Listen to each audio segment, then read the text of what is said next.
É uma coisa bem legal, né? É tipo Osasco, só que com menos violência e mais poluição, tá ligado? É tipo isso. Então, beleza, a gente já vai começar aqui, eu vou me apresentar e daí depois você se apresenta. Opa aí, pessoal, bem-vindos ao podcast, meu nome é Lorenzo Arazato, estamos aqui com o Gan. Ô, Gan, se apresenta pro pessoal, fala o que você é e o que você faz. Cara, eu sou o Logan, também conhecido como Zero ou José Roberto Brasil Vieira. Sou autor de steampunk, afrofuturismo, roteirista e é isso. Eu faço muita coisa, na verdade. Venci o prêmio Lotus do Wattpad em 2018. Em 2020, eu fui o primeiro autor brasileiro, e acho que da América Latina, a publicar na Omenana Magazine, que é uma revista nigeriana de afrofuturismo.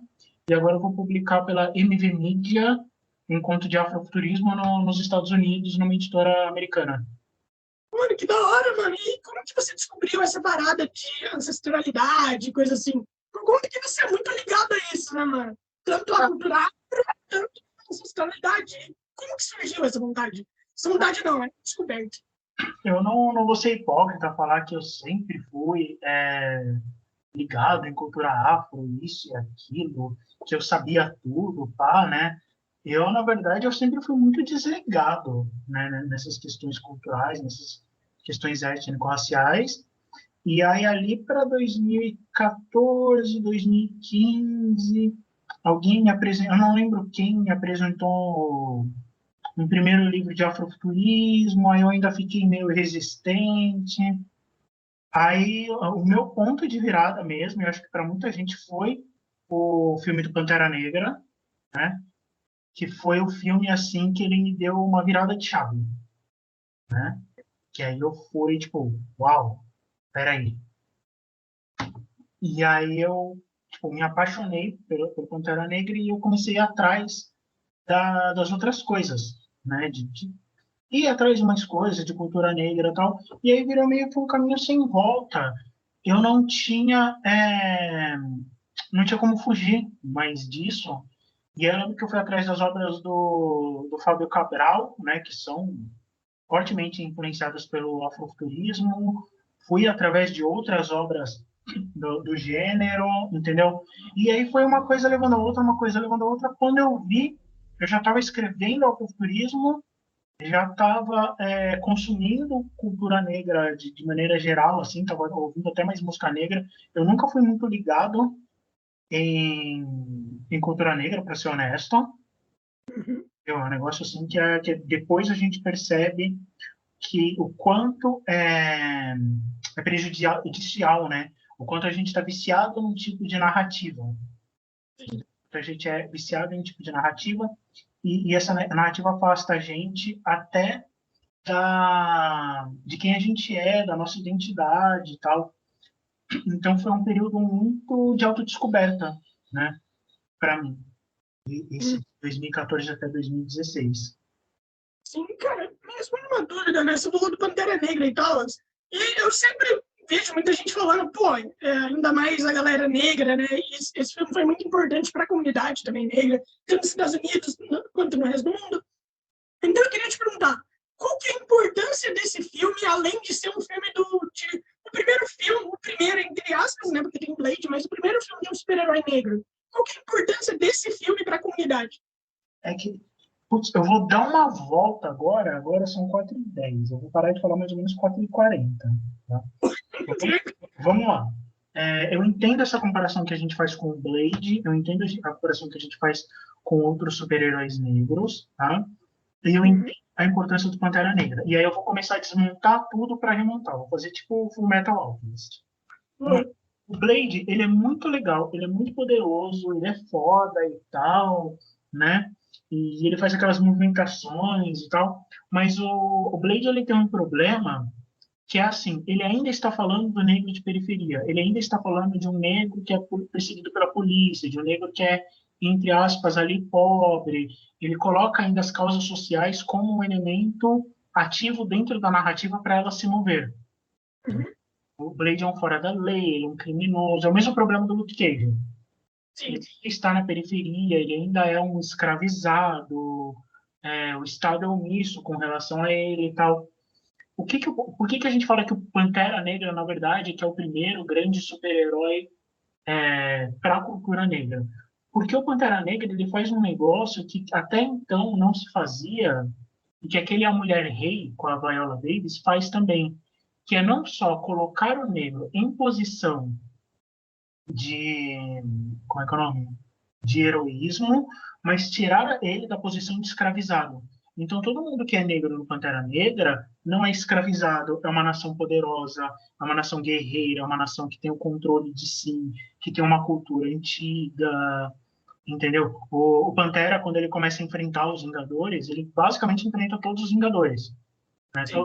Todos, pelo menos os que não têm poder, ele enfrenta de igual para igual, e até aqueles mais poderosos, assim, ele dá um certo trabalho. Ele dá trabalho para Steve Rogers, ele dá trabalho para o Homem de Ferro, mas ele é um personagem poderoso, né?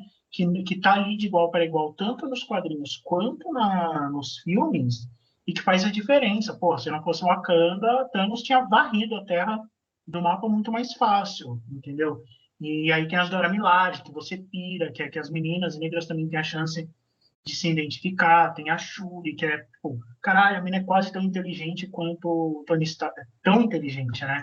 Quanto o Tony Stark e o Bruce Banner e toda aquela galera. Então, assim, quando você vai falar do tipo de narrativa que o Pantera Negra traz, a narrativa dele é diferente. A narrativa dele não está do negro escravizado do subúrbio tentando tentando crescer e se transformar, né, até virar o herói. Ele já é um herói, ele já tem poder e a negritude dele não define a história. Ele não é um cara que, apesar de ser negro, venceu. Ele é um negro que venceu e, tipo, a cor de pele não faz diferença para ele. Ele é símbolo de resistência, símbolo de crescimento, símbolo de poder, mas não é ela que define o sofrimento e as alegrias dele. Entende o que eu quero dizer? Porque o Luke Cage, por exemplo, ele é um herói negro do Harlem. Né? Um herói de aluguel. Ele é um cara que está ali na periferia, enfrentando problemas que a gente, como pessoa negra, a gente, como pessoa de periferia, a gente sabe que existe. Sim, Né? a realidade da periferia americana. Realidade da periferia americana. Entendeu? Então, tem esse problema. Agora, o Pantera Negra não. O Pantera Negra ele se apresenta como rei. E você fica, caramba, um reino que não foi escravizado pelos europeus. Nossa, isso nem existe. Mentira, isso existe. A Etiópia nunca foi escravizada. Existem pequenos reinos dentro da África que não foram escravizados, que sobreviveram até os dias de hoje. Entendeu? Então, isso vale como símbolo. Sim, isso é bem interessante, porque muitos filmes eles só usam o negro para relatar preconceito, né, racismo e tudo mais, mas esquecem que, pô, você pode implementar um personagem não só falando sempre do mesmo assunto, ligado? Claro, é importante falar, né? Eu não vou falar, pô, não é importante. É óbvio que é importante, mas também sempre fica naquele mesmo clichê de todo personagem ser igualzinho, tá ligado? Não tem, pô, qual que é o problema de tu botar um rei negro, tá ligado? Qual que é o problema de você só botar o escravo ou o bobo da corte sendo negro? Qual que é o problema do rei, tá ligado? Qual que é o problema do presidente? Tipo, o Obama ajudou muito nisso. Existe uma linha muito tênue, uma linha muito chata da gente definir, que eu sei que as pessoas não gostam desse termo, as pessoas dos movimentos sociais não gostam desse termo, mas eu acho que é importante a gente não perder ele de vista, que é o tal do termo da lacração. Ah, sim. Tem coisas que a gente vê que os estúdios e as editoras fazem que é só para falar que tem, só para falar que está lá, e é mais do mesmo, e é feio. É ruim, é mal feito, aí você fica, pô, que negócio besta. E aí quando chega um Miles Morales, quando chega um Blade, quando chega até o Luke Cage, o Pantera, e mostram uma outra realidade, mostram um outro mundo para super-heróis, a gente fica, puta, que legal. Porra, isso aqui deu certo pra caramba. Entende? Uhum. E é um problema que a gente tem, por exemplo, com as super-heroínas negras. A gente tem basicamente 20 anos de Marvel, a gente não tem nenhum filme com super-heroínas negras. Teve agora o Pantera Negra, mas o Pantera Negra, ele ainda é a passagem de manto de uma coisa temporária. A Shuri assume porque não tinha ninguém para pegar o manto, não era porque era dela. O ator morreu mesmo. Porque o ator morreu, nem era essa a história. A gente ainda não teve uma história de super-heroínas negras que vale a pena. A Misty Knight era uma Que uma ajudante... De qual série que era que ela apareceu? Luke Cage. Do Luke Cage. Entendeu? A Átomo foi uma lateral ali da WandaVision, que faz um negocinho e você fica, que legal, e aí nada, acabou. Então, assim, quem manja de narrativa olha para esses negócios e aí a gente cai nessa besteira de lacração. Que é tipo, porra, você colocou aí para quê? Para nada? Ou, ou é o que eu acabei de falar ali atrás. Você coloca para falar, é um negócio que a gente que trabalha com narrativa negra, que a gente chama de, como é que é o nome? Drama porn, pornô dramático. Putz, eu esqueci o termo. Mas é assim, é que você usa o sofrimento da minoria para ficar criando história. Sim. Mano, eu concordo totalmente. Na verdade, eu acho que esse é o problema de Hollywood e tal, que eles não sabem mexer com nenhum personagem que não seja branco. Até a mulher, por exemplo, né? Uma mulher branca e coisa do tipo, não sei se tu já reparou, mas toda personagem mulher em filme de ação é o quê? É aquela personagem que só faz cara de durona, não é verdade? Só faz cara de durona e tal, assim, cara, é chato pra caralho essa personagem. Ela fica lá fazendo cara de durona pra quê? Entendeu?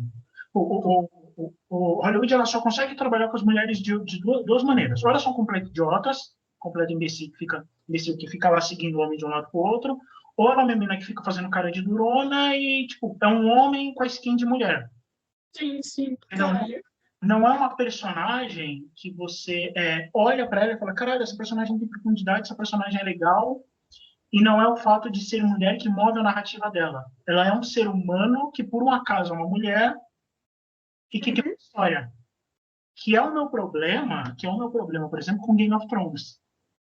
Game of Thrones, ele é muito bom, ele é muito legal em vários pontos, só que todas as narrativas, eu reassisti ele mês passado, todas as narrativas de Game of Thrones da parte feminina, em alguma hora caem em sexo. Não tinha pensado nisso. Violências, ou para violência sexual, ou ameaça sexual, ou sedução, tipo sexo. É o único ponto de narrativa que as mulheres têm naquela série. Mas o da área foi assim, eu não me lembro de ter caído nesse tipo de narrativa. A área é a única que eles mantêm fora, porque a menina era menor de idade e aí podia dar um B.O. Sim, com certeza. Mas a Sophie Turner, a Sansa, no momento em que ela fez 18, eles colocaram uma cena de estupro pra ela. Meu Deus do céu, mano, coisa horrível. Foi a mesma coisa com a Brienne. Não tinha por que fazer par romântico com o Jaime, tá ligado? Meteram do nada, assim, tá ligado? Meteram cena de sexo dos dois, sem razão nenhuma. Sem razão nenhuma, ela fica encantadinha por ele ali, mais ou menos. Isso fica, porra, a relação deles de amigos e de cavaleiro e de confiança, de escudeira, vai muito bem durante a série inteira. Ele salva ela de um estupro no começo da série, quando ela captura ele, no episódio que ele perde a mão. Sim. Nesse episódio, ela salva ele salva ela de um estupro, e você fica, puta, que relacionamento legal deles. E aí, mas todas as outras personagens, em algum momento, tem alguma coisinha relacionada a sexo, entendeu? Como se esse fosse o único motivador feminino do mundo.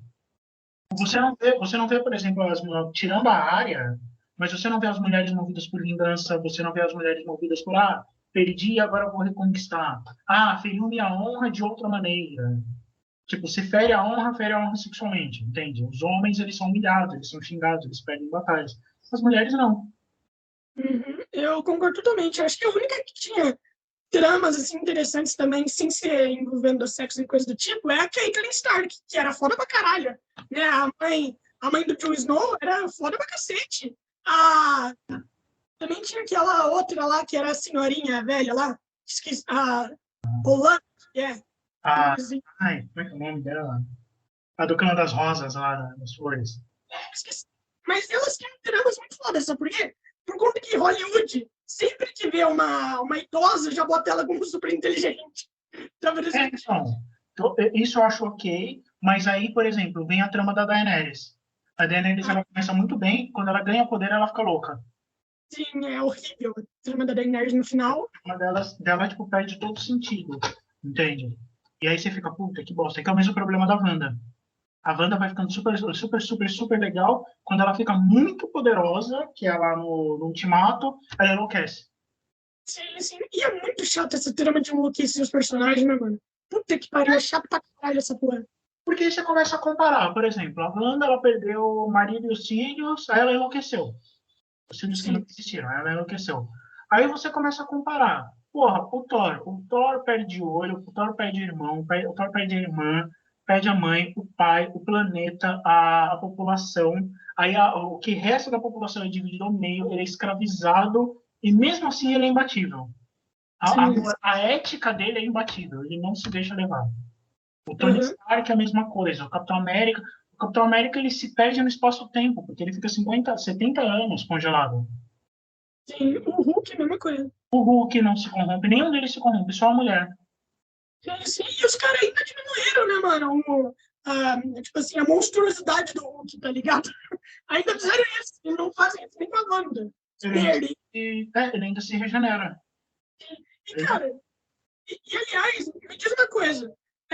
Como que você envolve essa parada de ancestralidade nos seus livros para pessoas que não fazem a menor ideia de como isso funciona ou não entende o que é isso, entende? Por conta que a gente sabe que a maioria nem pesquisa sobre isso, a gente sabe disso. Então, como que você coloca essa parada de ancestralidade sem que a pessoa fique confusa ou ache chata? Como que tu faz isso para a galera se interessar?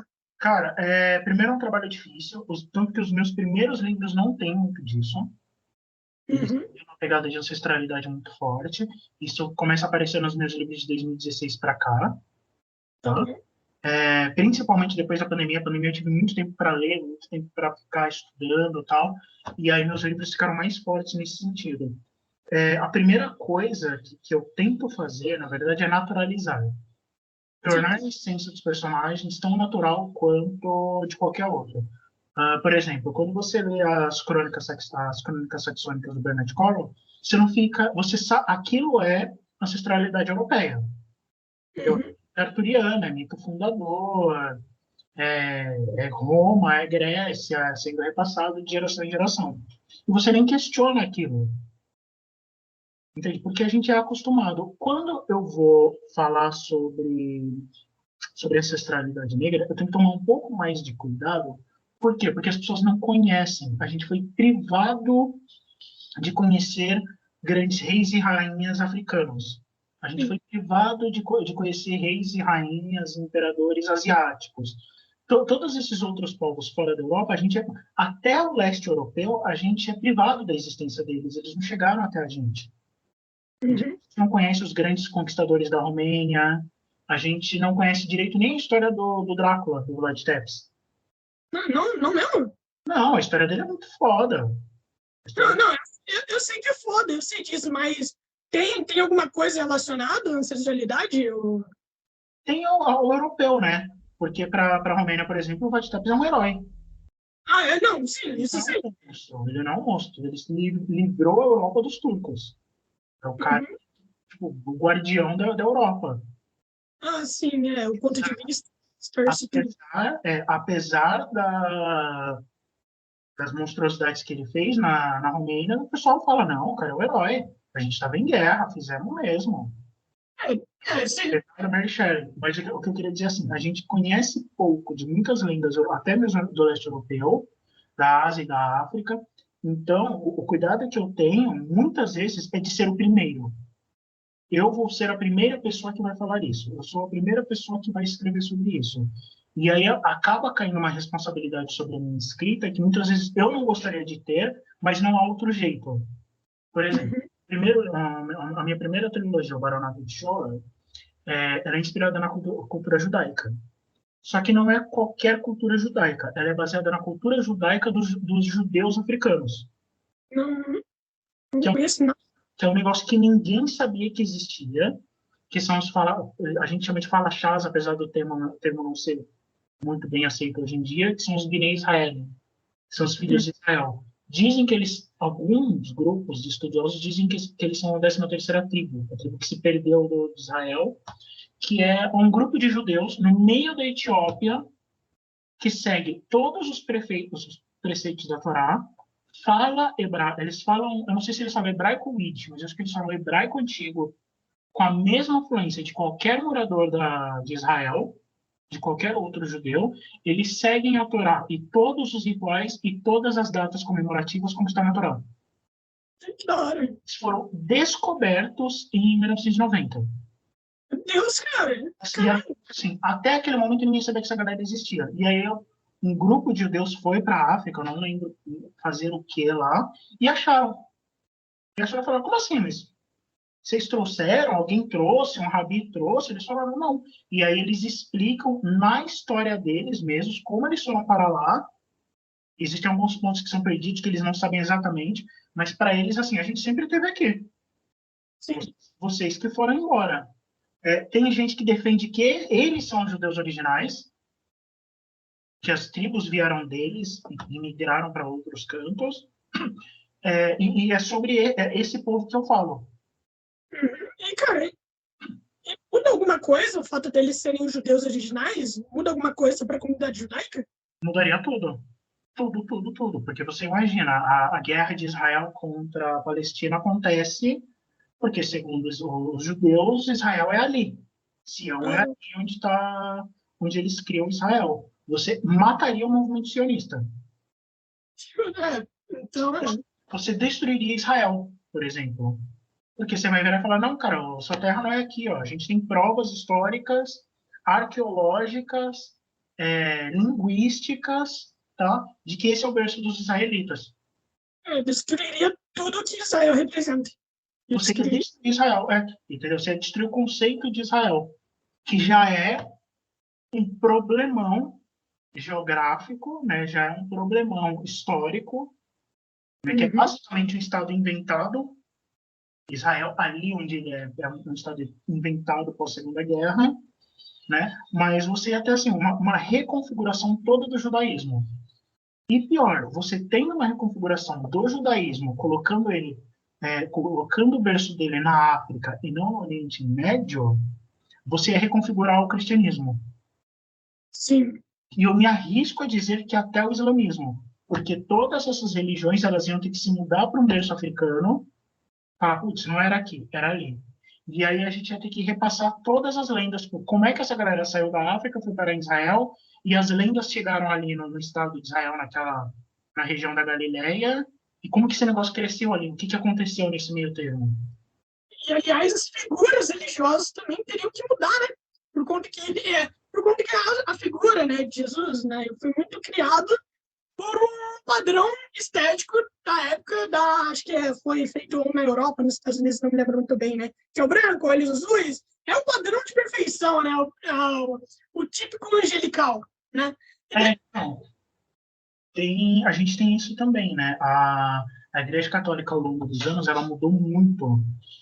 A Igreja Católica de hoje não é a Igreja Católica do começo dela, que não é o cristianismo. São três coisas separadas, entendeu? Tem gente que diz, inclusive, que a Igreja Católica não é cristã. Caralho! Entendeu? Muita gente pegou fogo na fogueira por causa disso.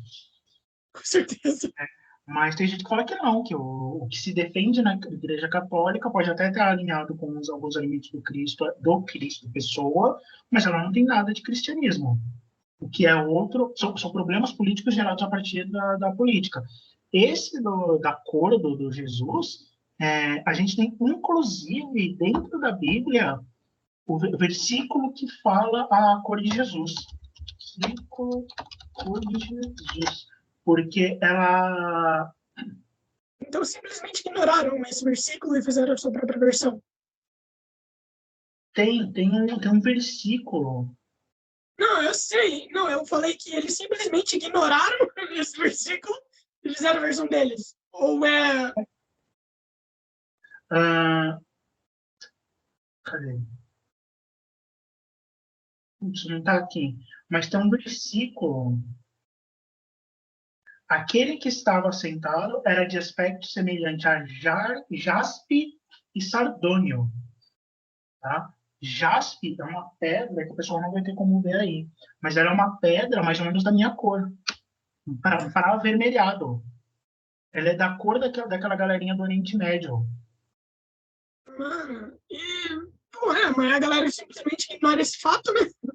Porque, mano, e é incrível, né? Por que a galera ignora esse fato? Seria racismo, ignorância?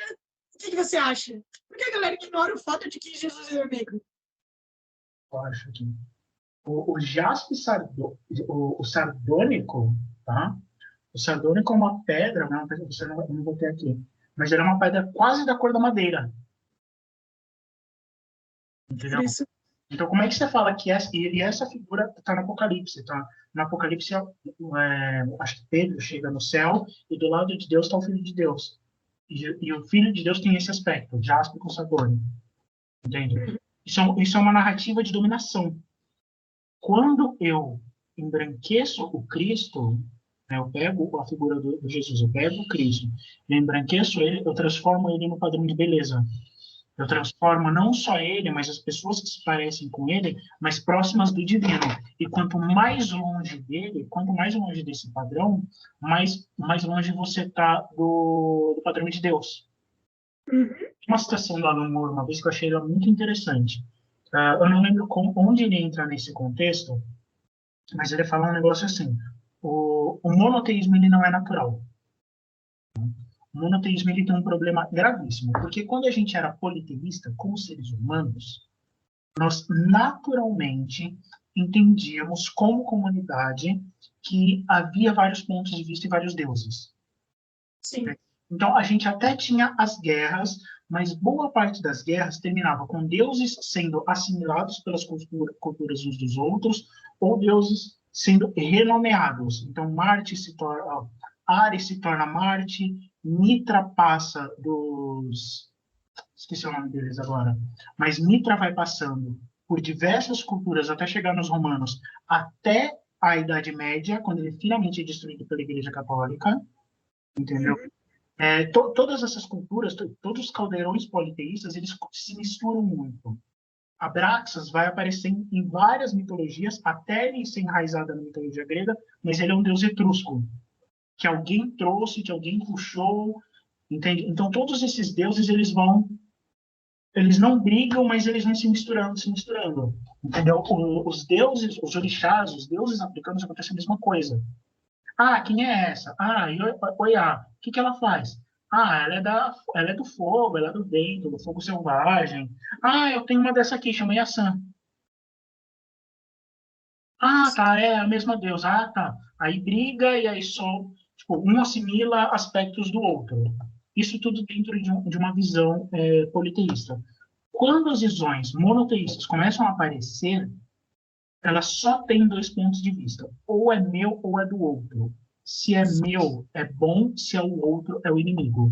Se é meu, é de Deus. Se é do outro, é do diabo. E o diabo tem que ser destruído. uhum, eu concordo totalmente, tá tudo bem Então, mal. exato. Então, tudo se torna bem ou mal. Tudo se torna dialético, sim, não. E tudo se torna destruível. Porque tudo não sou eu. Só que Uhum, esse pensamento vai começar a perpassar socialmente.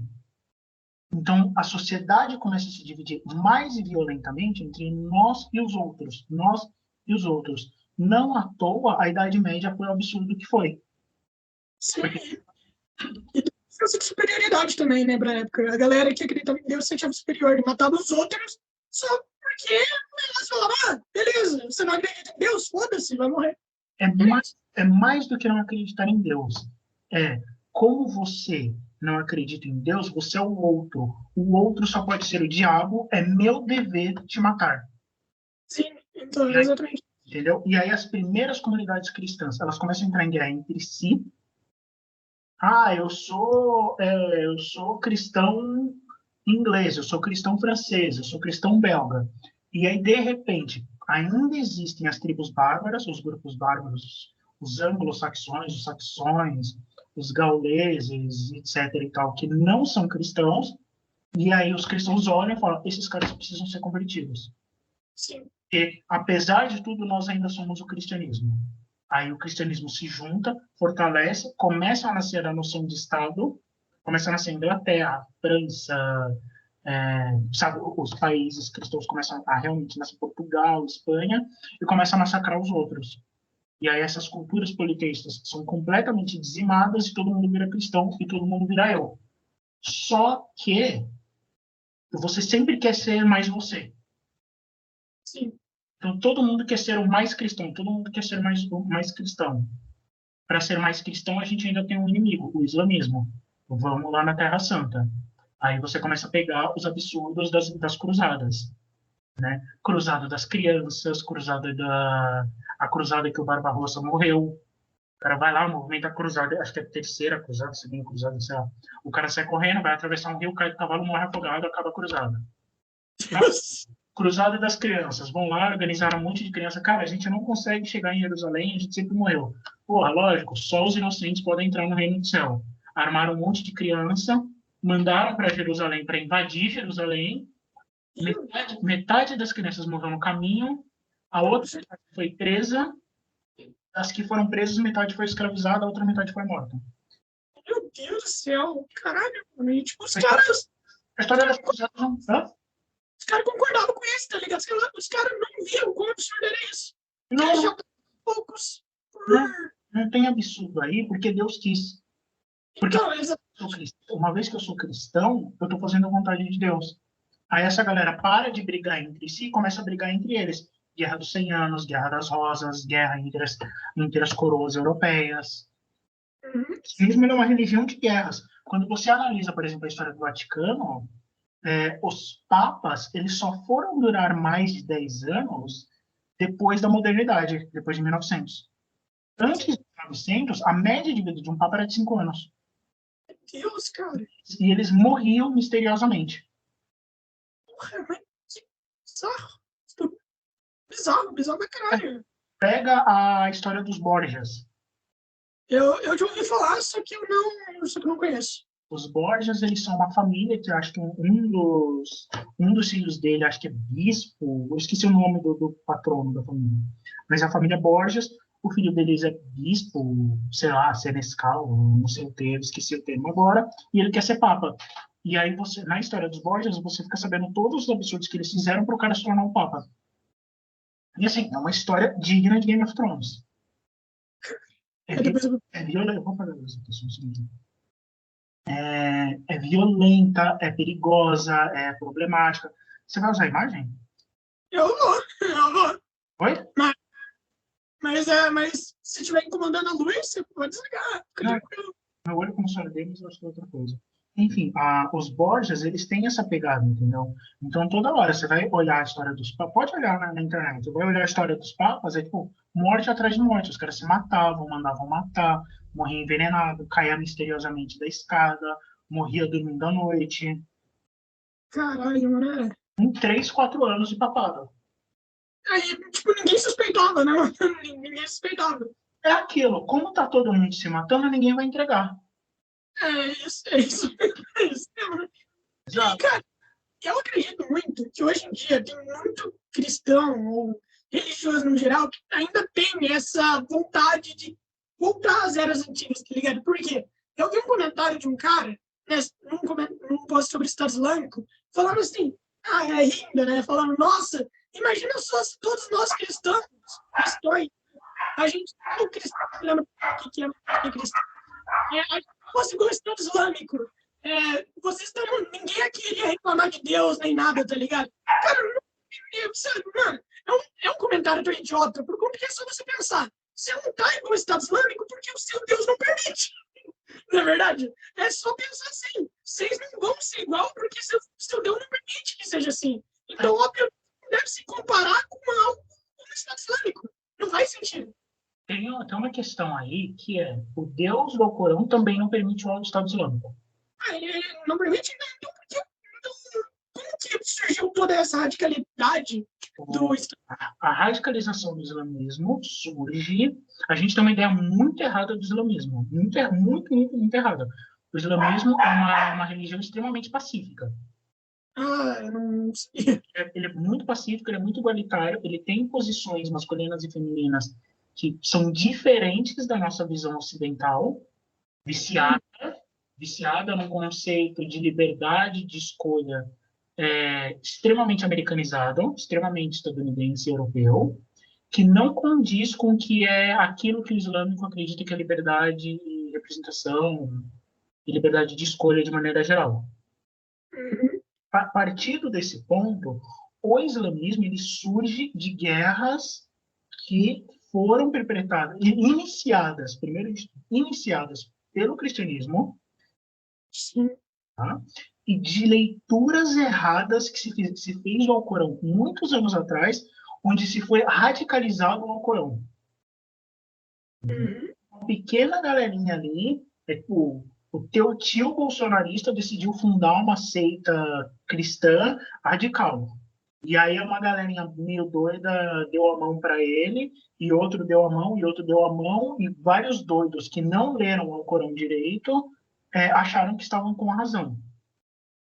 O Deus do Alcorão não busca violência também. Porque a grande defesa do cristão é não, mas eles têm a jihad, que é a guerra santa. A jihad, a guerra santa, ela não é guerra santa, ela é guerra espiritual. Ela é a guerra que você trava dentro do seu espírito contra as tentações do mundo, contra o mal do mundo, para você ser uma pessoa melhor e trazer o melhor para o mundo. Uhum. Não tem nada a ver com matar cristão, matar o ocidente, escravizar as mulheres. Entende? São pontos de vista diferentes. O que a gente teve foi, ao longo dos anos, várias e várias seitas, xiitas, sunitas, sefarditas, blá, blá, blá, um monte de pequenas seitas dentro do islamismo que foram se radicalizando, porque a gente aqui no Ocidente chama de direita, direita, direita, não pode, não pode, não pode, até que um dia, e aí a gente vai voltar lá para a Guerra Fria, essa galera que muitos deles, inclusive muitos dos países, Cazaquistão, Uzbequistão, Afeganistão, que faziam parte da União Soviética, quando ela se quebra, essa galera ganha dinheiro e armas dos Estados Unidos. Uhum. Arma essa gente e fala, não, agora vai lá, vocês vão se alinhar com a gente e vocês vão dar golpe nos seus países. Entendeu? Uhum. A União Soviética ela se desfaz, essa galera se separa e os Estados Unidos e a Rússia, eles entram numa corrida armamentista, que é a Guerra Fria. E eles começam a dar grana, eles treinam, aí surge o treinamento do Bin Laden, surge o treinamento do Gaddafi, vão surgindo vários treinamentos de gente que é apoiada pela CIA e pela KGB, para esses caras assumirem o poder. E para assumir o poder, eles precisaram colocar os radicais islâmicos lá. E eles treinaram, os Estados Unidos treinaram essa galera para estar lá. O que aconteceu depois de um tempo? Essa galera se torna autossuficiente, começa a gerir a si mesma, dá um pé na bunda dos Estados Unidos e fala, os Estados Unidos é o problema. E aí começa tudo. Aí vai, explode bomba, aí, explodiu bomba, puta, matou não sei quantos. Aí eles, mesma coisa nas favelas aqui de São Paulo, matou quantos? 3. Para cada 3 do nosso, vamos matar 10 deles. Aí vai lá, começa a guerra, mata 10. Aí mata 10 inocentes. Pô, mataram 10 inocentes nossos. Aí vai lá e explode uma bomba nas Olimpíadas de Atlanta. Aí, porra, matou não sei quantos. Volta lá e se vinga. E fica nesse ciclo interminável de morte e destruição. Assim, até por conta que nenhum dos dois lados vai parar, né, mano? Então. Não vai, assim. A humanidade hoje, ela chegou num ponto que ela não... Eu não sei, assim, eu sou muito pessimista com relação à humanidade. Eu entendo totalmente. Eu acho que nós temos muita gente no mundo para segurar a onda. Sim. São 8 bilhões de pessoas num sistema capitalista que não vai sustentar, não sustenta as práticas que a gente tem, essas bobeiras de prática ESG, prática igualitária, não sei o que é sustentável, é tudo balela corporativa. Alguma hora essas bombas vão começar a estourar e as nações vão começar a se atacar. Eu não acho que a humanidade vai se destruir, ela vai se apagar completamente. Mas a gente vai basicamente voltar a uma sociedade tribal. Com certeza, mano. Vai dar um restart no mundo. Assim, isso aqui é o que sobrou, a partir disso aqui a gente tem que reerguer o que sobrou, reerguer a sociedade. E assim, os rastros da sociedade, o rastro da modernidade, ele desaparece muito fácil. E depois que, sei lá, sumir 6 bilhões de pessoas, 7 bilhões de pessoas sendo varridas do planeta, os traços de comunidades, sociedades, prédios, grandes capitais, desaparecem em menos de 100 anos. Não tem porra nenhuma. A galera acha que, se conseguir coisa incrível e coisa assim, ainda pode, tipo assim, trazer, como que eu posso falar, a gente ainda pode sustentar um legado, tá ligado? Não, A humanidade não vai, mano. Por exemplo, vamos usar Marte como exemplo, né? Marte já foi um lugar, não vou falar habitado, a gente não tem prova, mas foi um lugar bem parecido com a Terra, né, mano? Olha o que é hoje em dia. E quanto tempo demorou pra isso? Com certeza demorou muito pouco tempo pra virar tudo pó, tá não. ligado?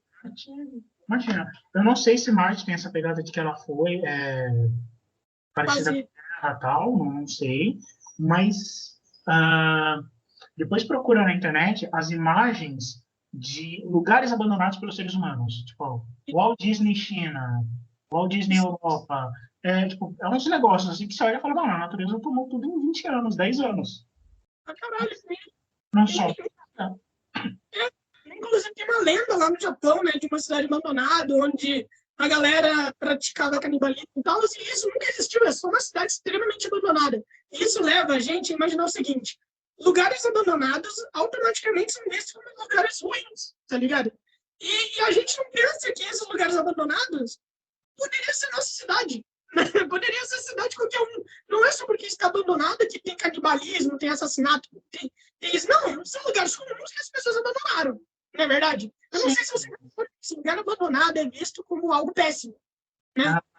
É, e tem duas ligações aqui que a gente tem que fazer. A primeira é religiosa, Sim, com assombração. de novo o cristianismo. Por quê? Não é assombração.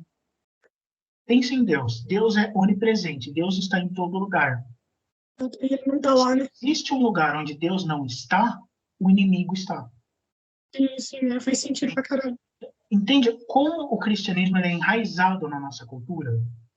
Sim. Nossos amigos têm nomes cristãos. José, Cristiano, Cristina, Maria, Maria. Rafael, Gabriel. Nós temos tudo. O cristianismo está envolvido em tudo na nossa vida e até na nossa maneira de olhar para o mundo. A cruz, ela não é majoritariamente um símbolo cristão, é uma divisão pagã entre Uhum. espiritual e mundo físico e conexão.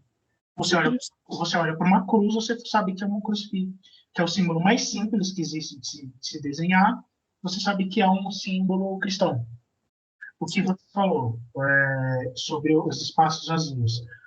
Existem algumas linhas teóricas, algumas teorias da pessoal que estuda religião, que eles mostram, por exemplo, que o zero era o número do diabo antes do 666. O 666 é um número moderno por causa do Aleister Crowley. Foi o cara que transformou o 666 no número da besta. Tá? Mas é o zero. Por que seria o zero e não o 6? Porque o zero é o vazio. Sim, então, Se o uno é Deus, o zero, o vazio, é o diabo. E o diabo que não é Lúcifer, o diabo que não é Satanás. O diabo que é aquela força totalmente contrária a Deus e tão poderosa quanto. E que precisa ser para gerar o equilíbrio. Mas a gente não está falando de uma religião que busca o equilíbrio. A gente fala de uma religião que busca o aniquilamento daquilo que não é ela. sim. Uhum. E aí essa questão do lugar vazio, a gente também acha que ele é ruim por uma ótica capitalista. Porque para a gente, tudo que tem que ter utilidade, tudo tem que servir para alguma coisa. Até os nossos bichos de estimação, tem gente que olha para um cachorrinho fofinho, sei lá, tipo um pug, um Yorkshire, e fala, esse cachorro é inútil. Porque a gente acha, gato é inútil. Como gato é inútil? Gato não serve para nada, gato não vai atacar o ladrão, gato não é gato de guarda, mas o gato não precisa servir para algo. O seu Sim. hobby não precisa servir ao capital. E, no entanto, tudo que a gente faz servindo ao capital. Pô, vou escrever, que eu gosto de escrever, vou escrever aqui, publicar e vender só para os meus amigos. Não, você devia vender 1 milhão de cópias, você devia ser um super escritor. Aí fica doente porque está tentando atingir um grau inalcançável de fama que é para pouquíssima gente. Uhum. É porque o sistema faz que seja para poucas pessoas. Olha um espaço vazio. Nos Estados Unidos existe um estudo sobre shopping centers vazios, galerias vazias. Sim, os lugares liminares, não é? Por quê? Porque eu estou olhando para os lados, porque meus cachorros estão aqui. Tá? De boa. Os Estados Unidos ele tem uns estudos sobre isso, porque durante a década de 90 e começo dos anos 2000, o shopping center virou uma praga nos Estados Unidos. Era cultural. O cara ia lá, pegava 3 milhões de dólares, abria uma courtyard, abria uma galeria, um boulevard, montava um shopping em cada canto e trazia todas as lojas da cidade para dentro do shopping. Ou trazia todas as marcas famosas para dentro do shopping e matava as economias locais. Igual acontece aqui no Brasil, em todos os shoppings também. Em todos os shoppings você sempre vê, né? Todas as lojas da cidade. É tipo isso? É, entendeu? Só que a loja do shopping, ela se torna mais cara porque a estrutura dele é mais cara. Sim. E aí você gentrifica a região, porque só pessoas com mais dinheiro vão conseguir morar ali. E aí você esvazia o shopping. E aí você cria um efeito de praga de gafanhoto.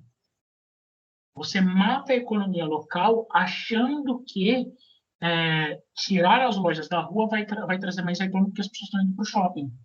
Não é assim que funciona. Então, não é assim que funciona. Existe, principalmente no Brasil, que a gente tem uma cultura de loja de rua, de vitrine de rua, do cara que te atende meio mal. Ele quer ver esse sapato aí? Sim. Não tem seu número, deve ter para lá. Sabe umas coisas assim?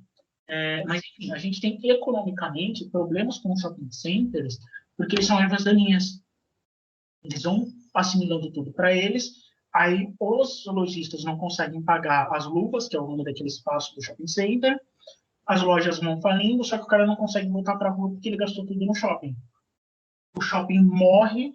Pode perceber, todo shopping de cidade pequena, ou ele é único, ou tem dois e um deles é uma bosta. Sim. Balneário Camboriú tinha isso também. Balneário Camboriú tinha 2 shoppings. Um que ninguém ia, que eu não fazia ideia porque não fechava logo, porque ninguém ia naquela merda. E tinha um shopping que é o principal, né? Que é o que todo mundo conhece, aquele shopping branco, grande e tudo mais. E aqui na cidade tem lixo. Isso tem ruim pra caralho. É sempre assim, né? Toda cidade pequena só tem um shopping e os caras podem fazer um lixo naquele shopping. Só vai ter aquele mesmo. Entendeu? A parte boa é que, como o brasileiro ele lida com a economia de outras maneiras, né? A nossa economia sempre foi muito ruim para a gente que é pobre. Essa questão de shopping ela é uma questão de status. Então, não é sempre que você vai comprar no shopping. Você compra muita coisa na rua porque você precisa economizar. Você fala, mano, eu não vou pagar R$ 300 na calça porque eu preciso de uma calça para bater perna, não uma para ir para o baile. Uhum. O brasileiro ele tem umas noções diferentes dentro do próprio capitalismo, que apesar dele ser um mundo consumista, a gente é doido. Pra caralho. A gente é economicamente maluco, entendeu? Então, muito economista vem para cá e fala, cara, eu não consigo entender o Brasil, como assim? Tipo, e não vai entender mesmo, porque a gente é um caldeirão cultural muito diferente do americano. Pra caralho. Na verdade, a gente é um dos países que mais tem uma surubona cultural, não é verdade? Totalmente, entendeu? Mas assim, totalmente. A gente tem muitas culturas enfiadas dentro do Brasil, assimiladas pelos brasileiros, né? Abraçadas pelo brasileiro, que faz a gente, por exemplo, ter coreano com o nome de Diego. O japonês que é o Mario. Pra caralho, mano. Sim. Eu morei um ano no Canadá. Eu não encontrei um japonês, um único japonês, um único asiático que não tivesse nome asiático. Cacete, mano. Caralho. Aí eu conheci um cara que era cantor de rap, eu não lembro o nome dele. Ele era um coreano, era um descendente de coreano, ele era brasileiro, descendente de coreano, não falava coreano, não gostava de coreano, porque ele achava a cultura muito rígida, os pais dele ficavam pesando na dele, ele era um coreano pobre e o nome dele, sei lá, era Renato. E os coreanos ficavam inconformados com ele, que é como que você é filho de coreano e você não fala coreano? Eu falava, gente, eu não sou coreano, eu sou brasileiro, nasci no Brasil, a minha cultura inteira é brasileira. Eu chamo meu professor de mano. Sim. E sem falta de respeito alguma, porque a informalidade brasileira é uma parte que faz parte da nossa existência. Sim, o brasileiro é muito informal. O brasileiro chega com qualquer pessoa, pô, de um jeito, tipo, falando um campeão, um amigo, tá ligado? Esse é o Brasil, tá ligado? Porque a gente pensa assim, cara, não faz sentido você ser formal sem ser em um lugar importante, coisa assim, tá ligado? Não faz sentido. Se a pessoa não gostar, ok, a gente trata formalmente, mas fora isso não faz sentido nenhum. Eu acho que não faz sentido. Mano, eu queria te fazer uma pergunta que eu acho bem interessante, que a gente já tá até tocando nesse assunto e tal, né, sobre igreja, como que o mundo foi, como que a igreja evoluiu e tal, né, o mundo e tal. Caralho, eu falei muito tal, eu deveria muito mudar essa mania de linguagem que eu tenho. Mas, enfim, né, eu não sei se tu sabe, mas eu também sou escritor, né, eu também escrevo livro e tal. E daí, e daí no meu livro tem um personagem que ele é extremamente radical, né, ele é extremamente radical no intuito de mudança geracional. Ele fala assim, as pessoas que não entendem a mudança geracional não fazem sentido viver na geração futura. Então, ele tem o intuito de, bom, ele gosta de matar qualquer pessoa que não, que ele acredita que não condiz com o novo mundo que vem, sabe? Então, eu queria te perguntar, na sua opinião, a culpa do mundo não ser aquela coisa mais, como que eu vou dizer, a cara da nova geração, né? A gente sabe que hoje em dia, comparado com a geração anterior, comparado com a geração anterior da anterior, é um mundo completamente diferente. A gente sabe disso, é um mundo mais livre. E essa galera da geração antiga, muitos não ligam, né? A gente sabe como que é. E daí eu queria te perguntar, na sua opinião, a culpa da gente estar vivendo num mundo com menos liberdade é culpa da antiga geração, que a gente tem líderes que têm 60 anos, tá ligado? Que é muito difícil entenderem qual que é, né, o da galera nova. Na sua opinião, a culpa é disso mesmo? A culpa da gente não ter pessoas novas no poder? Ou você acha que tem uma culpa que não tem nada a ver com isso? Você acha que a geração antiga está no poder é culpada da gente não estar num mundo que deveria ser mais livre? Porque eu acredito que se tivesse gente mais nova, a gente já teria mudado muita coisa, né? Muita lei que não faz sentido a gente ter mudado. Até a coisa do ensino. Pô, o ensino, que é o mesmo nome? Aquele ensino você fica o dia inteiro na escola, não faz sentido nenhum. Aquilo lá não faz sentido, é uma tortura para qualquer jovem. Tá ligado? Então, o que você acha? Você acha que é culpa da antiga geração? Bicho, peraí que a gente tem um monte de assuntos aí, né? Como educador, eu sou contra e eu sou a favor do ensino integral. Tá bom, Tá? precisa por Eu acho que o jovem ele precisa passar mais tempo na escola, mas a escola ela também precisa ser ela precisa ser um lugar que abrace os jovens, que ele estar lá. que ele queira estar lá. Não vale a pena, por exemplo, eu colocar vocês na escola das 7 da manhã, no mesmo horário de trabalho meu, das 7 da manhã até as 6 da tarde, para vocês seguirem estudando história, geografia, português, matemática, ciências, biologia, física, para ficar estudando as matérias padrão. É coisa que também a não gosta, né? Jovem gosta do que? Gosta de nada. Exato. Para mim, o ensino integral ele precisaria ser mais idealizado, ele precisaria ser mais libertador, não libertário, mas libertador para o jovem, principalmente para não matar a criatividade das pessoas, porque escola e faculdade são assassinos de criatividade. Com certeza. São os piores lugares que existem para a criatividade de alguém. Eu sei porque eu fui massacrado na faculdade. Eu fiz uma faculdade de elite em São Paulo. Eu fiz Mackenzie. O Mackenzie é assim, né? Estou falando com vocês aí, mackenzistas. O Mackenzie é um assassino de criatividade. Tá? Então, assim, e o jovem, ele está numa fase...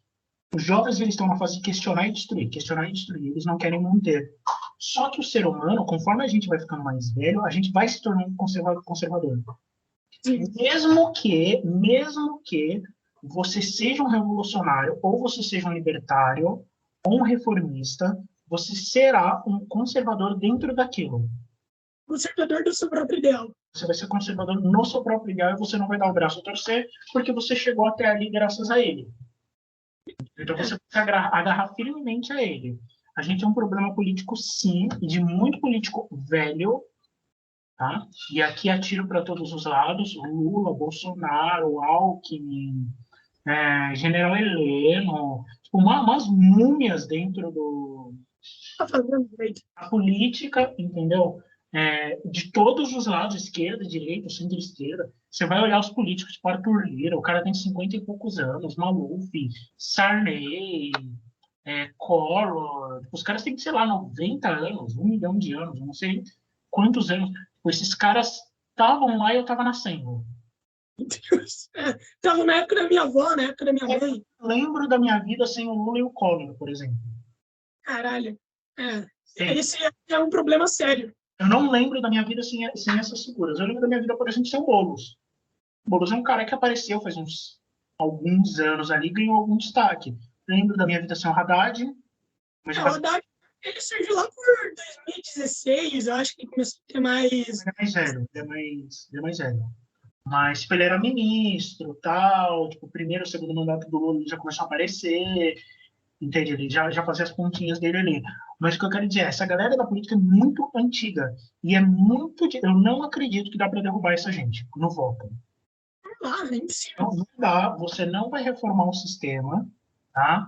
A maior prova que a gente tem é tudo que o Bolsonaro fez quando ele estava no poder e tudo que o Lula está fazendo agora quando ele está no poder, tipo, tirar da Ana Moser para colocar Fucuco, sei lá o nome do cara.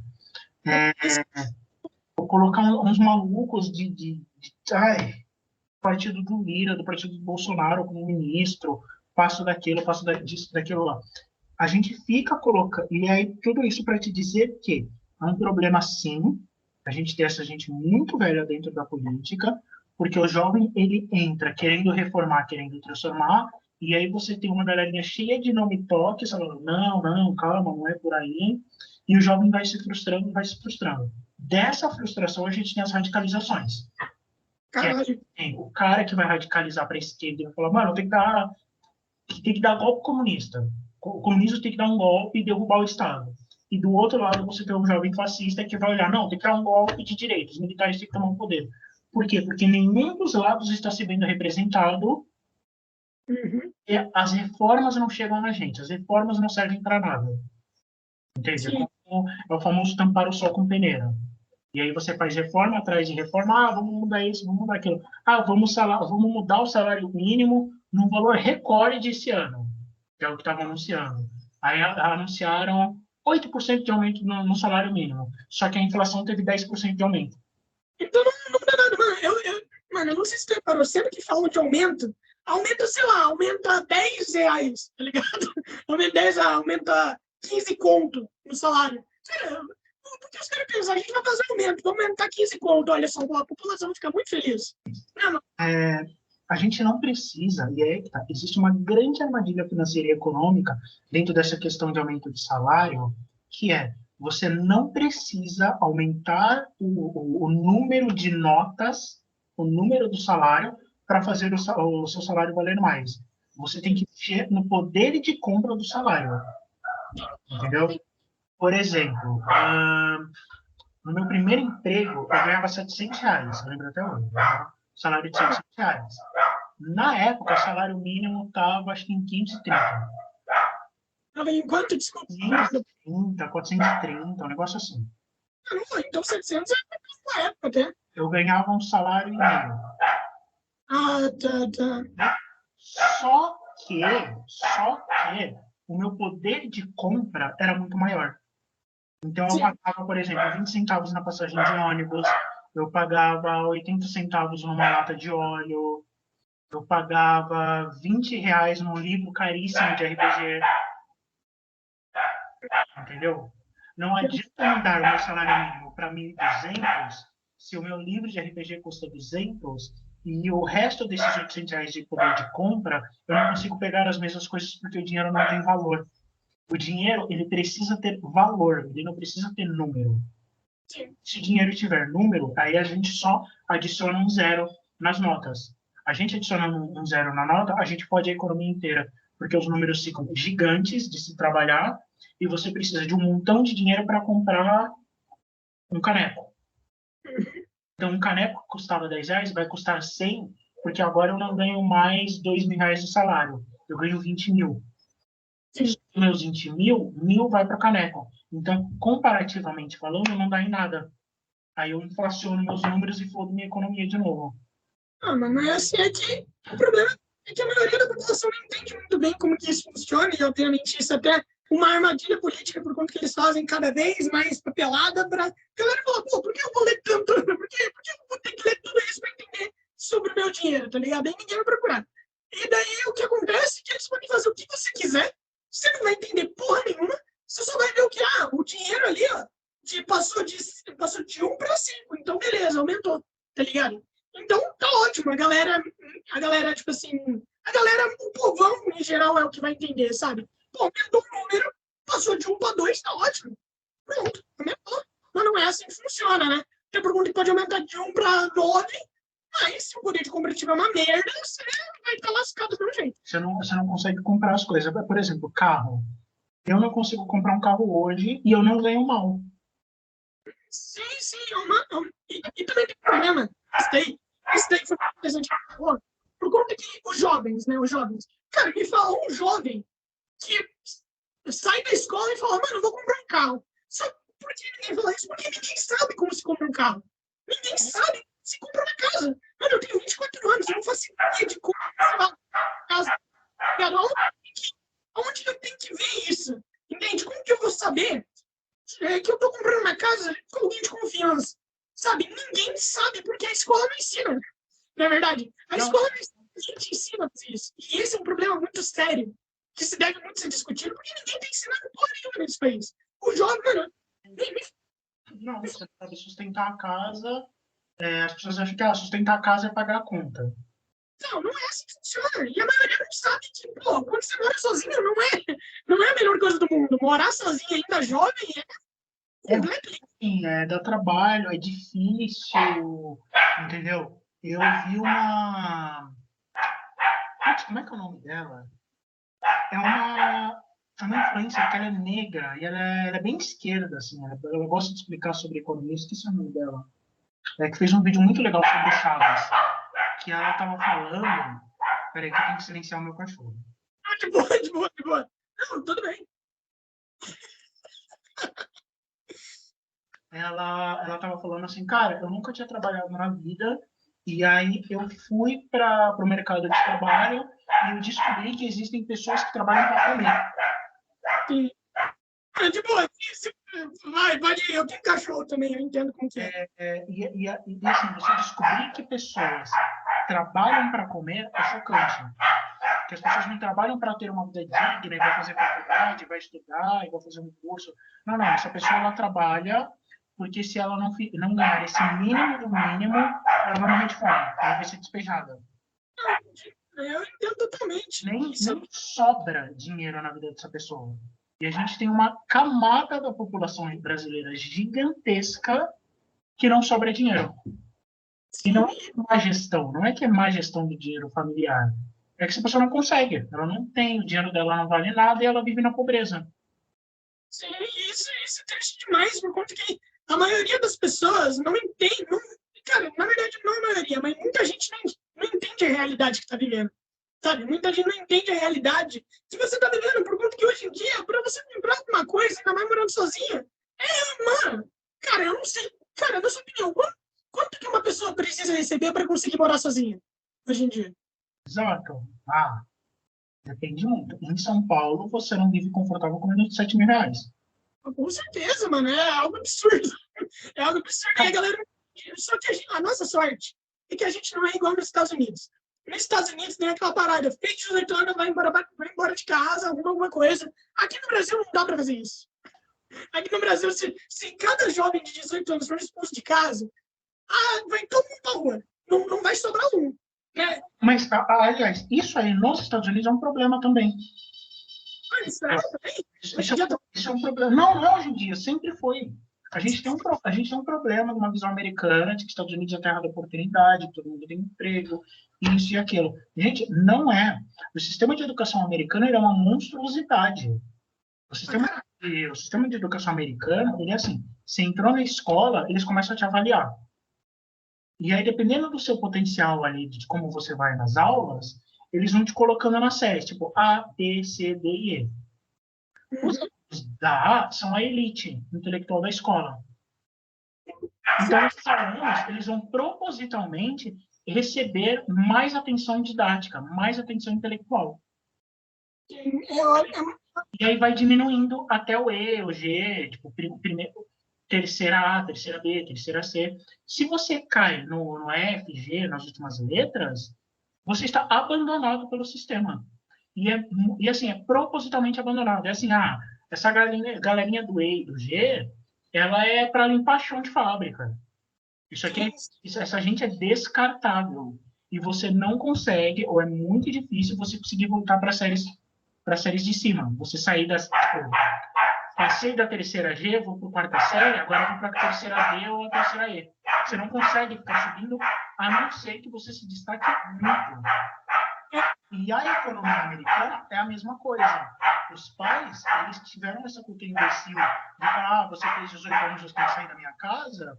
E eles criaram toda uma geração de traumatizados, que é a geração que tem mais ou menos a minha idade, que se fodeu na vida para conseguir o mínimo do mínimo. E agora a minha geração está olhando para a geração de 20 anos e falando, não, não sai não. Não sai não, vamos fazer junto. Porque essa geração agora, ela está batendo o choque de que o sistema não funciona. De que eles não têm saneamento básico nos Estados Unidos inteiro. Não é um negócio lindo, maravilhoso, todo mundo tem o básico do básico. Não é todo mundo que tem alimentação adequada. Não é todo mundo que tem saúde. Não é todo mundo que tem educação. Você só tem acesso a essas coisas quando você paga por elas de alguma forma. A atual ela tem um problema pior que a minha, porque a minha geração chegou e saiu da escola sem a internet. Tá? A gente não tinha internet, só a Playboyzada tinha. Tá? Só a Playboyzada tinha a grana para ter internet, e ainda assim era internet de escada, a gente nem estava falando de internet cabeada, tal, era internet de escada que era um lixo. Entendeu? Então, assim, a minha geração ainda existia um mundo sem conexão. A geração de vocês, ela tem um problema social e psicológico, que é o fato dela ter que encarar um mundo hiperconectado. Não, de boa, tranquilo, vai lá. Vocês chegaram a um mundo que está hiperconectado. Você ainda está na escola, no ensino médio, ou você saiu? Tenho 24 anos. Você já saiu, já.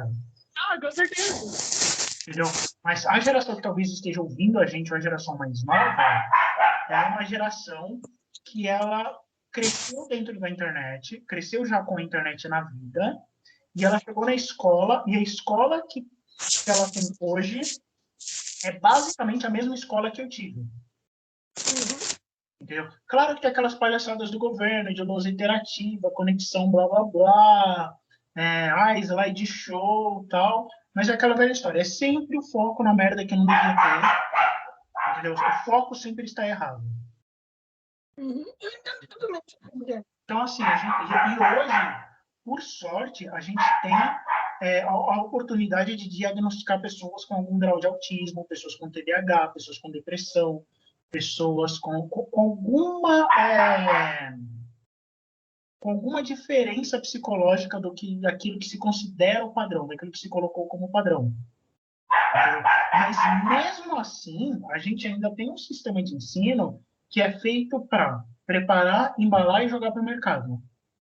Mas esse cara aqui, ele precisava de mais 6 meses de matemática, não interessa, joga para o mercado. Essa menina aqui, ela tem problema de geração. Não, um dia apresenta. Sabe, assim, então as pessoas, elas só passam pela escola e alguns poucos bons, alguns poucos que têm facilidade com aquele método, com aquele jeitão lá, né, do que é a escola, eles conseguem aprender alguma coisa. Eu, particularmente, aquela velha história, né? Se eu voltasse no tempo, pipipi, popopó. Hoje, eu não daria valor algum para a escola. Algum. Eu também. Eu teria feito o meu estudo eu mesmo. Eu teria feito o meu estudo eu mesmo e levado a minha educação adiante só eu mesmo e falar assim, cara, eu vou tirar nota para passar. Não vou perder meu tempo tentando convencer o professor que eu sou bom, tentando tirar 10 em tudo, tentando convencer essa galera que eu sou legal. Foda-se o ensino médio e vou viver minha vida. Tinha atropelado o ensino médio. Então, no meu caso, eu tô arrumando aqui porque eu também não encostei em nada daí. Uhum. Então, no meu caso, eu reprovei 2 vezes, né? E é porque eu desisti de estudar, tá ligado? Eu literalmente desisti. Teve um ano onde eu esqueci, o meu boletim era praticamente tudo 0, tá ligado? Por quê? Porque eu desisti de estudar, mano. Como que eu vou estudar numa sala de aula, numa escola, onde literalmente eu não faço ideia nem do que eu tá ligado? Como que eu vou aprender? Eu conheço vários alunos assim. Eu tenho um amigo que um dia Ele tava no meio da aula, ele parou e falou, cara, não, chega. Chega. A professora olhou para ele, o que foi? Ele, não, chega. Aí ele guardou tudo, no início do terceiro ano, ele guardou tudo, saiu, não quiseram deixar ele sair, ele pulou um muro da escola, foi embora e nunca mais voltou. Aí ele fez um supletivo para falar que fez, o Mobral lá, pô, passa em 2 meses o ensino médio. Uhum. Então, 2 anos depois, ele decidiu fazer publicidade, passou em publicidade na Casper Libero, porque você só precisa ter a conclusão de terceiro ano, não importa da onde. Passou em publicidade na Casper Libero e era um dos melhores alunos da turma. Caralho, isso é muito foda. Isso é foda pra caralho. Porque eu ainda não terminei o supletivo, faltou um ano ainda, né? Porque infelizmente você tem que pagar, né, pra fazer o supletivo. Infelizmente. Uhum. E daí é foda, por conta que sem supletivo você não consegue porra nenhuma. E esse também é um problema, tá ligado? Por conta que, mano, me diga uma coisa, eu não entendo muito bem, mas por que empresas e tudo mais, eles querem pessoas que já terminaram a escola? Tipo, isso não muda porra nenhuma, não é verdade? Tipo, você terminar a escola não faz nem sentido, na minha opinião. Cara, É só você ensinar a pessoa o que ela tem que fazer. E pronto, ela faz. me chateia, por exemplo, a gente não ter aula de, sei lá, economia básica na escola. Teacher não, é professor, o que é inflação? O que é esquerda e direita? O que é socialismo de verdade? O que é comunismo de verdade?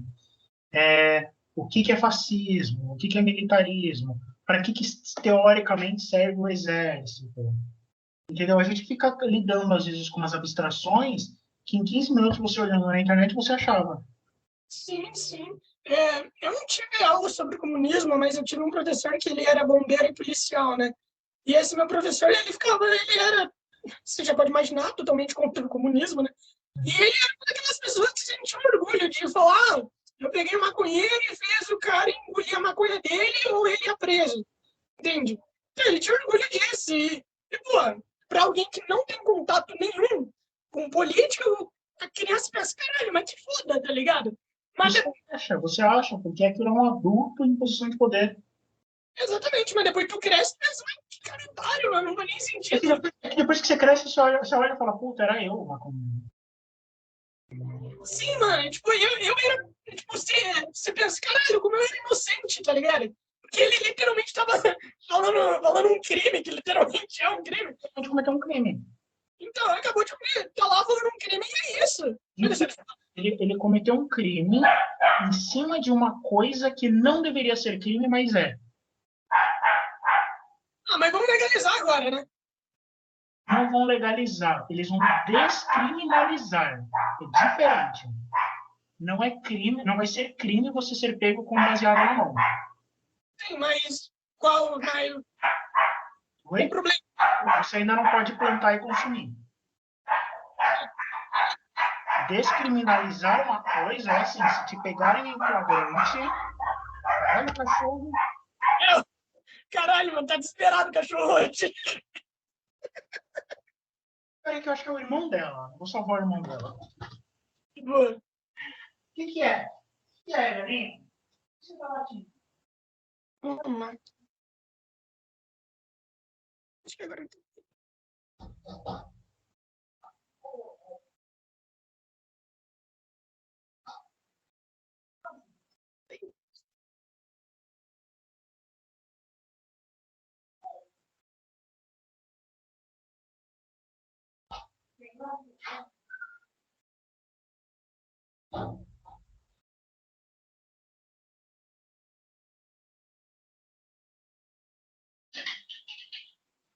Bom, velho, coloquei os irmãos dela pra dentro aqui. Porque eu adotei ela e os irmãos dela ficaram lá fora. E aí é 2 pestinhos que ficam ali. É praticamente igual a minha. É praticamente igual a minha. Mano, e esse cachorro, quando ele é bebê, meu Deus do céu, é um inferno, mano. Caga em tudo. Ele é um demônio, esse cachorro. Nossa, Ele não pesa 6 quilos, ele é um demônio. meu Deus, a minha cachorra acho que já tá pesando quase 8 e ela tem, tipo, 4 meses. Tá ligado? Nossa. Minha cachorra é muito grande. Ô, mano, e aliás, eu queria te perguntar, na sua opinião, por exemplo, a gente não sabe nada de comunismo e parada assim, né, mano? Como que a gente, tipo assim, por exemplo, vamos lá, a gente tem aquela parada de professor sem lado, né? A gente sabe que isso é impossível, né? A gente sabe que O isso... ser humano sempre vai ter um lado. Então, você vai ter um lado. Então, qual é o melhor jeito de você poder ensinar sobre direita e esquerda sem botar um lado, sem botar uma ideologia política puxada para o seu lado? Enquanto que a gente sabe, professor de direita vai puxar para o lado dele, professor de esquerda vai puxar para o lado dele. Mas quem é que não vai puxar para nenhum dos lados? É muito difícil. Você não vai, primeiro de... Sai daí, cachorro. Você vai desligar meu computador. Sai daí. Vamos lá. Os professores nunca vão ser neutros, politicamente falando, nunca vão ser neutros, e a gente nunca vai ensinar as coisas neutras. Sim. Eu acho que isso é até uma ilusão, assim, de você... Ah, como é que eu vou passar neutro? Bicho, você não passa nem matemática de forma neutra. Até a matemática é meio política, assim, meio... Entendeu? Você ensina ela de jeito meio elitista, de um jeito meio conservador, entende? Então, Como assim? Ensina de um jeito elitista e conservador. Afinal, são números. Como que você vai ensinar números de um jeito elitista e conservador? a gente acha que são só números, mas matemática é filosofia também. A matemática ela está presente em tudo que a gente faz. Não só tudo como a gente faz, como tudo que a gente constrói. A matemática dá sentido, por exemplo, às formas. E uma forma, por exemplo, um castelo medieval europeu pode ser considerado mais bonito que uma oca indígena. Mais correto, mais certo de se fazer. Uhum. Isso é matemática elitista, isso é engenharia elitista. Entende? Você adiciona elementos àquela ciência de modo que você transforma uma delas na superior ou naquela que é exemplo e na outra como inferior. Uhum. Por exemplo, que matemática é mais difícil, mas se eu falo para você assim, cara, pichação é arte. Eu concordo em parte, mas sim. Eu não tenho que concordar em parte. Pichação é arte. Não, bichação é arte, mas eu tô falando você escrever seu nome no muro, não é. Por quê? Eu não sei, eu simplesmente Porque a gente tem uma educação artística elitista que a gente que acha que arte é aquilo que está dentro do museu. Que a arte, ela só vem de quem está de cima para quem tá embaixo. A gente não acha que a arte pode nascer na periferia e de quem está embaixo e infectar quem está de cima. Cara, tem uma parada bem interessante que eu vi sobre isso, que daí mudou um pouco na minha visão sobre pichação. Eu gosto de ver aquele programa do... Se passa às 2 horas da manhã, que eu esqueci o nome, é aquele apresentador com cabelo branco. Não, Não, então, daí ele é muito bom. O Otávio Mesquita.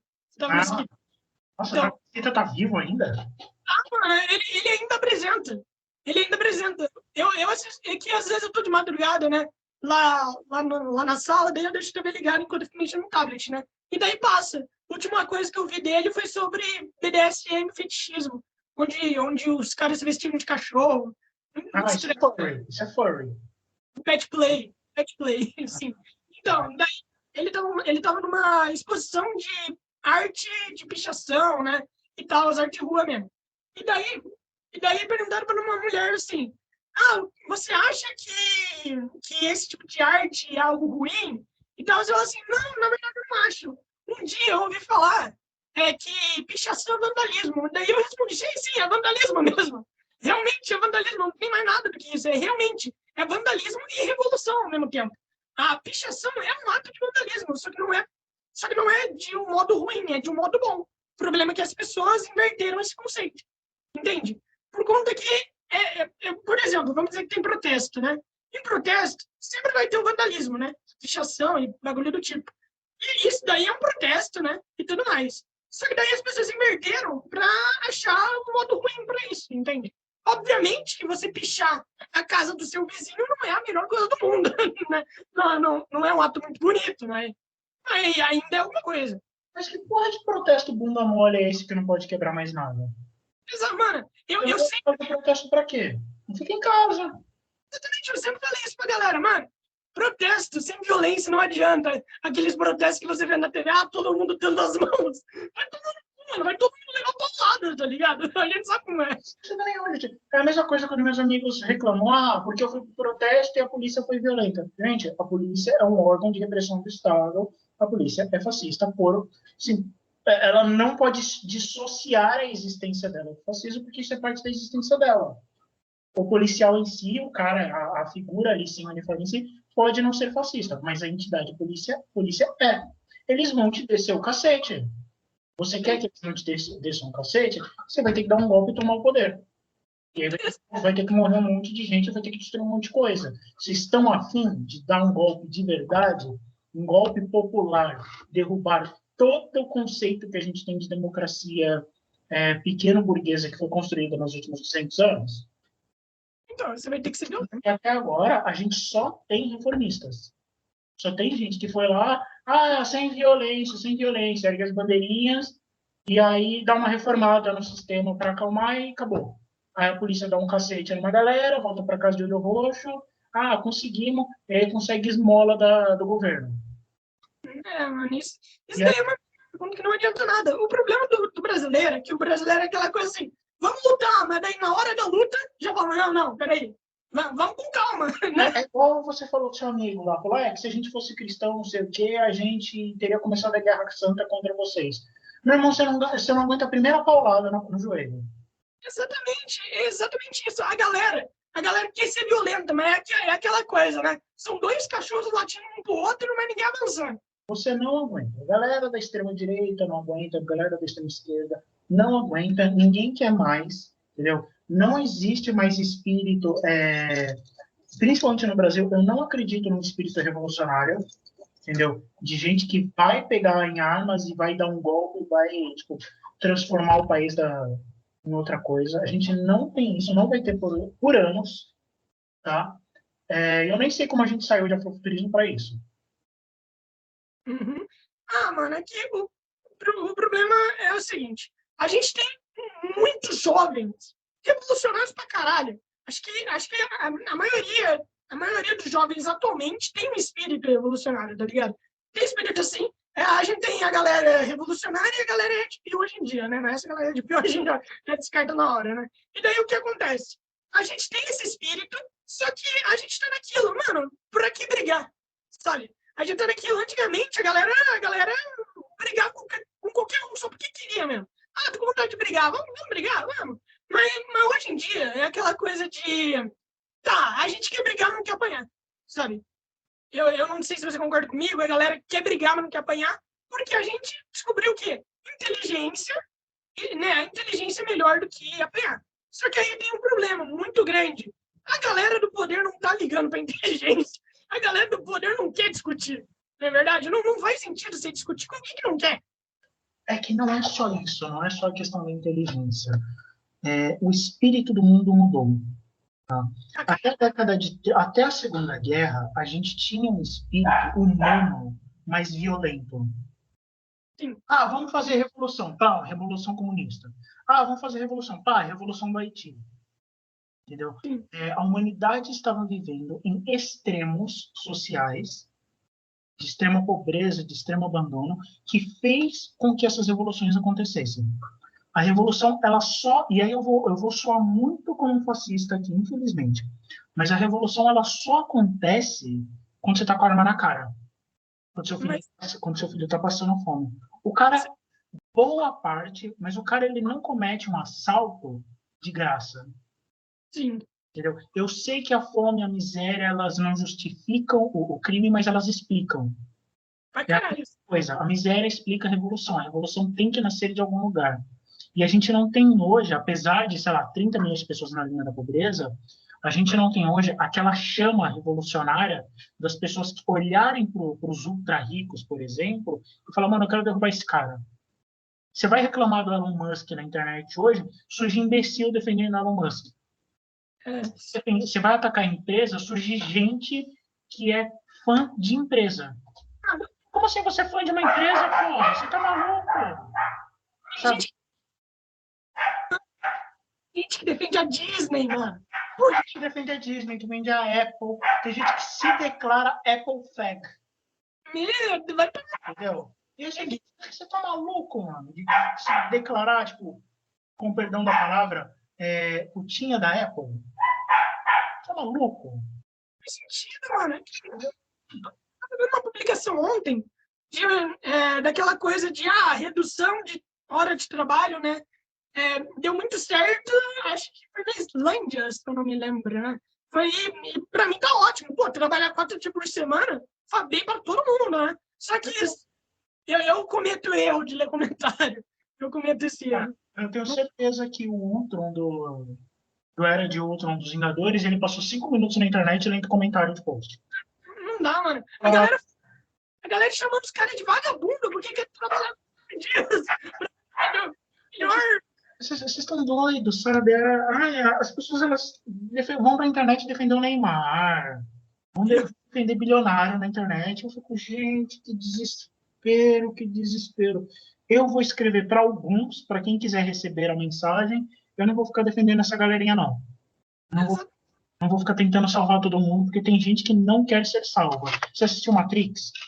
Já vi. Eu só não vi o último porque eu achei o 2 um pouquinho mais ou menos. Então, o 3 ele tem momentos brilhantes, mas ele é ruim.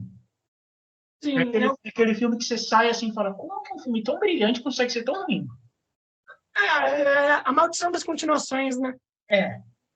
E aí o 4, ele é a mesma coisa, assim, ele é meio ruinzinho, mas eu acho que ele foi lançado fora de época. Mas, enfim, tudo isso para dizer assim, e aí eu vou fazer um apanhado geral, talvez com um fechamento aqui, que é o seguinte, as pessoas, quando a gente produz arte, por que eu falei da pichação, por que eu falei de tudo e tal, quando a gente produz arte, a gente quer causar mudança nas pessoas e no mundo, mas a gente também quer provocar emoções, a gente quer provocar algum tipo de emoção. Por isso que eu acho que o picho é uma arte. Porque quer você queira ou não, uma pichação vai te provocar uma emoção. Uhum. Nem que seja de olhar e falar, puta, esse viado, com o perdão do comentário, como esse babaca pichou a muro da minha casa. Quem que é diguinho? Quem que é diguinho, porra? Não consigo nem ver essa merda. Sim, sim. O cara desenhou um pinto aqui na janela aqui da minha casa. O que isso significa? Por que um pinto? Agora, é arte. Você vai ficar, tipo, horas imaginando. Cara, por quê? Como? É arte. Tipo, te lançou numa projeção emocional. Tirou você da sua zona de conforto, do seu dia a dia. Exatamente. O cara se dedicou na janela de alguém aleatório. Qual o motivo? Porque ele queria que eu acordasse e eu visse um pinto ali? Qual que é o motivo? Você vai pro trabalho e você vai pensar, mano, desenharam um pinto na minha janela. Então, mano, é algo absurdo. E, cara, a gente já tá aqui com quase 2 horas. O tempo passou muito rápido.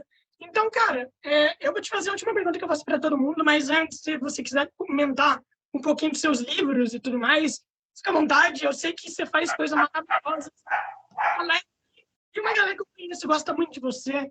E, mano, como que você se sente? Como que você estaria onde você está hoje em dia?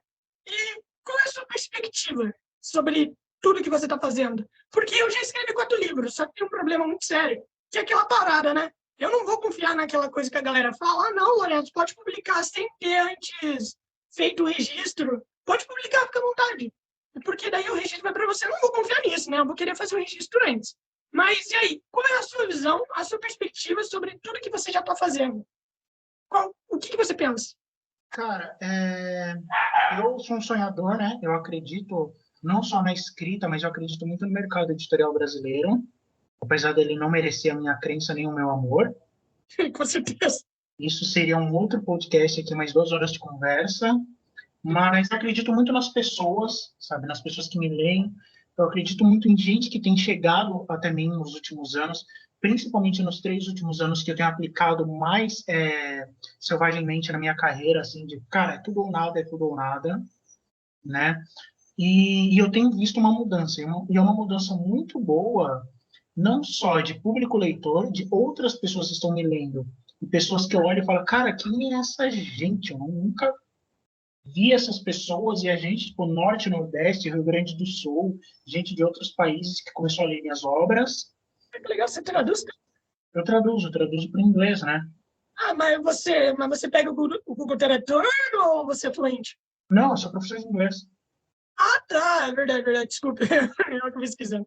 E aí eu consigo fazer essas coisas. Mas, assim, é muito cansativo, porque ainda é pouco retorno financeiro.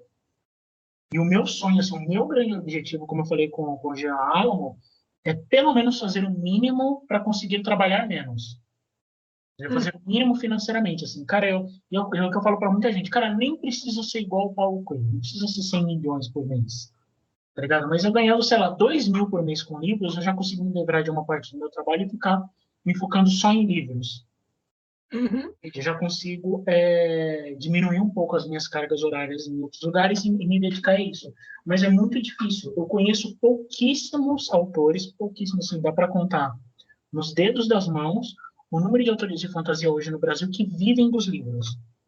Com certeza, até porque a galera tá lendo muito menos, né, do que antes. Por incrível que pareça, não. As pessoas estão lendo mais.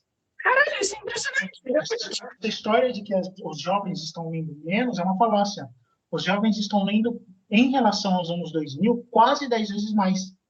E a gente Caralho, E a gente tem dados. Por quê? Porque agora a gente consegue pegar os dados do Kindle e do Wattpad e comparar.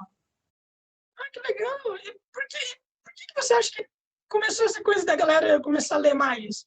Porque sempre tem coisa da galera rejeitar, né, a leitura. Você Não, acha, não, as pessoas estão lendo muito mais, muito mesmo. Eu já tive mês na Amazon, por exemplo, que eu vendi 1.000 livros. meu Deus, mano. Cara, e por que Sério, é isso. tu acha que a galera tá indo pros livros? Você acha que tem muito a ver com, por exemplo, mangá ou quadrinho e coisa do tipo? Porque, por exemplo, a galera que lê mangá, depois de um tempo, começa a ficar um pouquinho esgotado, né? Eu me esgotei muito de quadrinho, meu Deus, mano. Quadrinho eu não consigo mais ler, eu acho insuportável hoje em dia. Mas tem muito essa coisa, né, da galera, tirar o povo, daí pros livros. Tu acha que é tipo isso? Não, não, a mudança é social. A gente teve, ali de 2000 a 2014, no segundo mandato do governo Lula, quando estava na transição para Dilma, a gente teve uma crise financeira muito forte no Brasil. Uhum. Não, 2008. Se estendeu até 2012, quando o segundo mandato do Lula. Sim, O dólar ficou muito caro.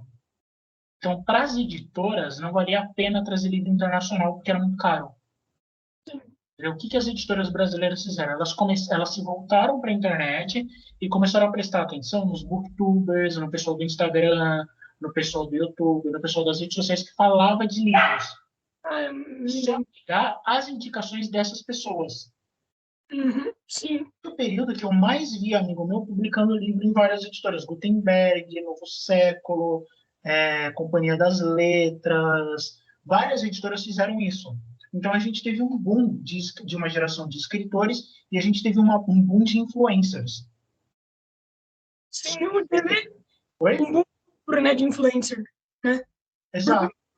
Sim. E aí os influencers, mais até do que a escola, formaram leitores. Caralho, mano, eu jamais imaginaria isso. Até por conta que a maioria dos livros de influencer cara, eu me lembro que eu vi um livro, eu não sei de quem que é, mas era assim, era uma página com coisa escrita, outra página era só textura. Daí, tinha uma outra página que era só escrita, outra página só textura. Só pra ter, sabe? Cara, isso é uma merda, entende? Por conta que daí você emporquece a literatura. Daí você Por quê? fala, olha só os livros do Brasil, é assim, ó. Mas por quê? Enriquece por quê? Qual que é Não, o eu tô falando entorpecendo na questão de qualidade, tá ligado? Aquela coisa que eu te falei, de escrita, tipo, como que eu vou dizer? Aquela coisa de você escreve, você escreve pouco, numa outra página só tem textura, daí tem imagem, entende? por que isso é ruim? Porque eu acho que é verdade. Realmente Tem por que isso ser ruim. eu não tenho argumento. Isso só é ruim porque vocês são formados dentro de uma ótica elitista da literatura, que a literatura tem que ser assim, assim, assim. Na hora que você bate de frente com o texto do Mano Brown, do Marcelino Freire, do... Como é que é o nome do outro? O Vaz... Pedro Vaz, acho que é o nome dele, Pedro Vaz. Uma coisa assim. Você leva um choque.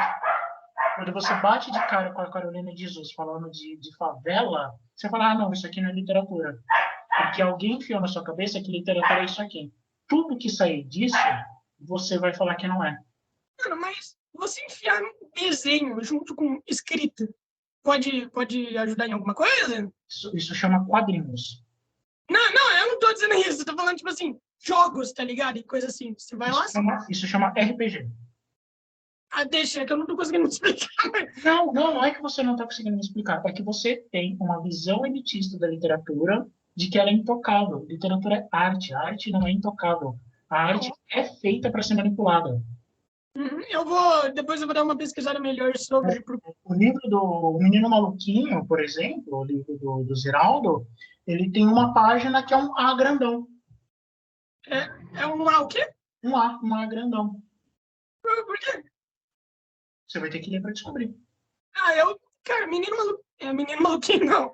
O Pequeno Príncipe, eu li O Pequeno Príncipe e o Menino Maluquinho, eu li só na infância, mas não me lembro de nada.